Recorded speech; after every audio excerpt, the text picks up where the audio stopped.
signification cachée. Et ce matin,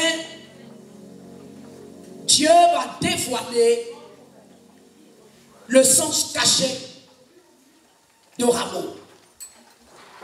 Dis à quelqu'un, c'est à propos de toi. Dis à ton voisin, Rameau, c'est à propos de toi. Si tu as été chrétien, ça fait plus d'1 an, tu as déjà entendu un enseignement sur Rameau, parce que chaque année, c'est une fête que nous célébrons. Et très souvent, nous entendons que Jésus est monté sur l'âne, il est passé dans la ville, les gens ont crié Hosanna, Hosanna, béni soit celui qui vient au nom du Père, Père dans le ciel. Et nous dansons et nous partons à la maison.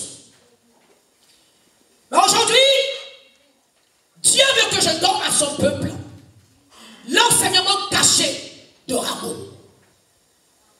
De sorte qu'à partir d'aujourd'hui, lorsque tu entends le mot Rameau, tu commences à te poser des questions sur quel genre de chrétien es-tu?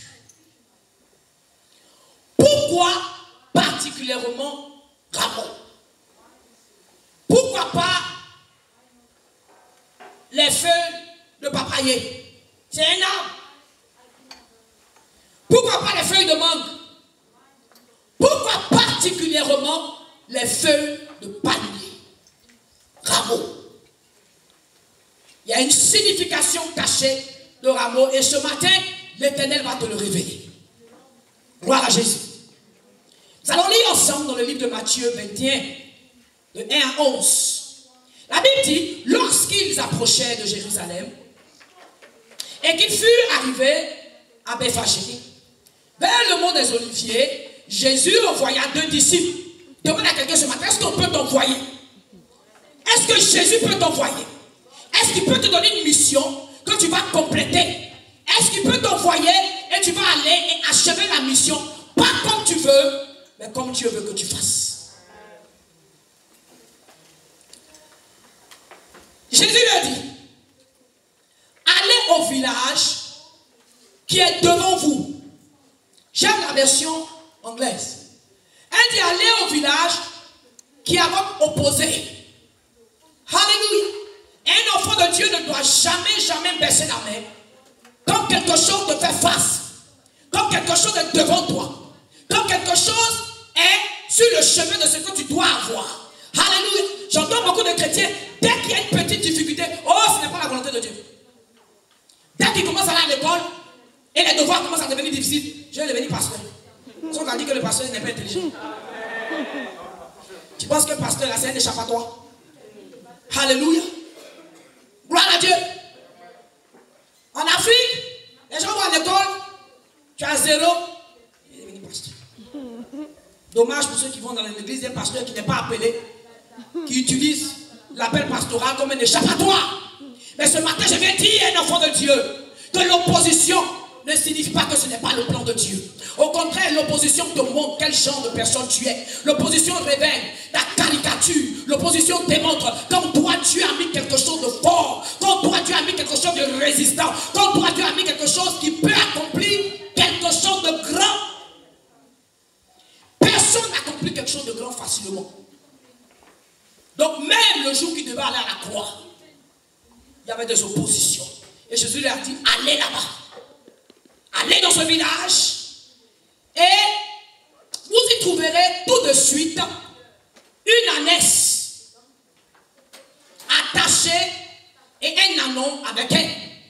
Détachez-les, amenez-les-moi. Si quelqu'un vous dit quelque chose, vous répondez, alléluia, le Seigneur en a besoin.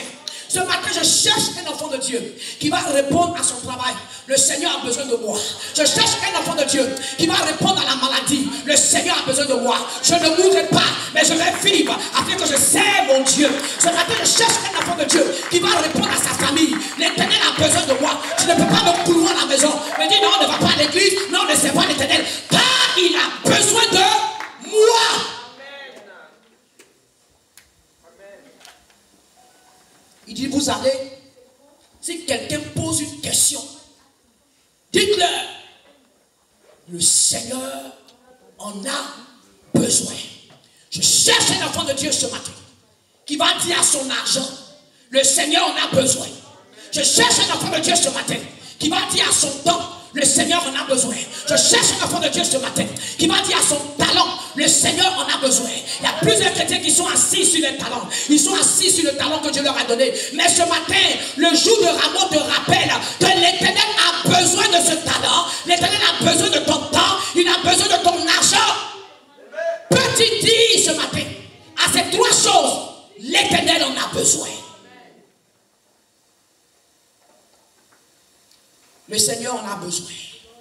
Et la Bible dit, à l'instant, il le laisse aller. Est-ce que tu sais que si tu ouvres la bouche et tu parles, la situation va t'obéir? Job 22, 28 dit, tu vas déclarer une chose. Tu vas décréter une chose. Et cette chose-là va s'accomplir pour toi. Mais aujourd'hui, le monde t'a rendu muet. Parce que peut-être tu as essayé, ça n'a pas marché. Le monde t'a rendu muet. Parce que tu as regardé ce que maman n'a pas pu faire. Parce que tu as regardé ce que papa n'a pas pu faire. Au lieu d'ouvrir ta bouche et de challenger la situation par ta parole, tu es assis, tu te tais. Mais ce matin, la Bible, au travers de l'histoire de Rameau, te dit, ouvre la bouche et dis-le, l'Éternel en a besoin. La maladie ne peut pas te garder parce que tu as besoin de toi. La maladie ne va pas te tuer parce que tu as besoin de toi. Elle n'aura pas de choix que de te laisser partir. Parce que chaque matin, tu vas lui dire, moi là, je ne mourrai point, je vivrai. Et je déclarerai les bontés de l'Éternel. Parce que l'Éternel a besoin de moi. Je ne veux pas être guéri juste pour chanter, mais je veux être guéri pour servir Dieu. Je veux être guéri pour proclamer son nom. Je veux être guéri pour montrer au monde qu'il est encore le Dieu Rapha qui guérit les maladies. Il a besoin de moi. Est-ce que tu te comportes comme quelqu'un qui montre au monde que Dieu a besoin de toi? Parce que pour que quelqu'un ait besoin de toi, tu dois être utile à cette personne. Tu es inutile à Dieu si tu ne fais pas ce qu'il veut. D'où la comparaison avec le palmier. Pourquoi parlons-nous de palmier au jour de l'amour? Pourquoi pas un autre arbre? Pourquoi pas notre feuille? La Bible dit, quand Jésus est venu, ils ont coupé des branches de rameaux, ils ont déposé ces branches sur le sol. Il y a une leçon cachée dans le rameau. Parce que du jour de rameau au jour de la crucifixion, ça n'a duré que 5 jours. Hey. Jésus a dominé quelque chose que beaucoup de croyants n'arrivent pas à dominer. Il y a beaucoup de croyants qui n'arrivent pas à dominer le fait que aujourd'hui quelqu'un peut t'acclamer et dans 5 jours il peut dire tu es un diable. Aujourd'hui quelqu'un peut chanter, quelqu'un peut parler de toi, il peut aller sur Facebook, mettre ta photo avec lui, il peut changer son nom, dire qu'il est maintenant ton enfant et après 5 jours il peut sortir et dire non que tu es un diable. Mais il a oublié que tu as tous les textos dans ta main, il a oublié qu'il a toutes les preuves, les choses que tu avais dites. Mais Jésus avait compris qu'il devait être bon pour servir les hommes, mais il ne devait pas être quelqu'un qui perd la tête quand les hommes le trahissent. Ne te laisse pas amadouer par la force fidélité des hommes. Certaines personnes ont tellement besoin d'entendre, hey, tu es bien, tu mènes une bonne vie, hey, tu as l'argent, hey, tu as beaucoup de choses, ou même ta voiture. Oh Seigneur, si je pouvais être comme cette personne. Pour cette raison, tu vas t'associer à n'importe qui, de sorte que tu puisses entendre des accolades, tu puisses entendre des acclamations des hommes. Il y a des gens aujourd'hui qui sont en train de marcher avec des gens qui sont bas de leur niveau, juste pour qu'ils puissent se sentir élevés. Tu vas dans un endroit où Dieu dit, ce n'est plus ta place. Tu as déjà trop grandi pour cet espace. Tu vas dans un travail, Dieu dit, tu as trop grandi. Tu dois faire quelque chose de plus grand. Mais parce que tu veux entendre les gens t'acclamer, parce que tu veux que les gens disent que tu es tellement au-dessus d'eux, tu es là-bas. Jésus ne s'est pas laissé troubler par la gloire éphémère. Il y a beaucoup de personnes aujourd'hui, ils sont aux États-Unis, mais ils vivent sur la gloire passée. Ils vivent sur les accomplissements chrétiens passés. Quand tu les entends parler, oh moi avant je gênais 60 jours. Mais c'est du passé. Qu'est-ce que tu fais aujourd'hui? Ne t'assois pas sur ta gloire passée. Je sais que la Bible dit, la gloire de la deuxième maison sera plus grande que la gloire de la première. Tu as une gloire peut-être qui est passée, mais il y a quelque chose encore de plus grand qui arrive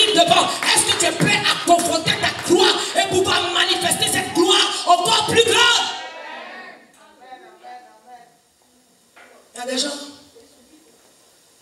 parce que quelqu'un t'a abandonné. Et je vais me suicider. Tu es dans la chambre, tu t'attends. Et je vais boire les médicaments. Jette-moi ces médicaments. Découpe-moi cette corde. Et souviens-toi qu'il y a un Dieu qui a dit je serai avec toi jusqu'à la fin du monde. Souviens-toi qu'il y a un Dieu qui t'aime de la même manière qu'il t'a aimé, quand tu l'aimais ou quand tu ne l'aimais pas. Il y a un Dieu qui a une destinée pour toi. Il y a un Dieu qui a formé un plan pour toi. Ne te laisse pas troubler lorsque l'homme rit avec toi aujourd'hui et que demain il te poignarde. Tu ne dois même pas t'étonner. Et je vais te dire pourquoi. Parce que la Bible nous enseigne dans le livre de Somme, actuellement dans le livre de Jérémie, on va lire ensemble dans le livre de Jérémie 17. Tu vas comprendre pourquoi tu ne dois pas être étonné quand quelqu'un vient, il sourit bien avec toi et le deuxième jour, il a un couteau dans ton dos. Il y a des chrétiens qui n'arrivent pas à comprendre ça. Ah, mais je pensais que la fille, elle était une sœur en Christ. Je pensais que lui là, il était un chrétien. Je vais te dire quelque chose. Tous ceux qui sont assis dans l'église ne sont pas des bons produits pour être mariés. Tous ceux qui sont assis à l'église ne sont pas nécessairement des bons produits pour mettre dans ta maison. Ne sont pas nécessairement des bons produits pour te donner des conseils. Seuls ceux qui ont laissé Jésus-Christ contrôler leur vie, dominer leur vie, sont dignes. Est-ce que tu m'entends ce matin? Quand quelqu'un n'a pas laissé Jésus dominer sa vie, la Bible dit quoi? Il est méchant par-dessus tout mauvais. Quand tu n'as pas Jésus, on doit espérer que tu sois mauvais.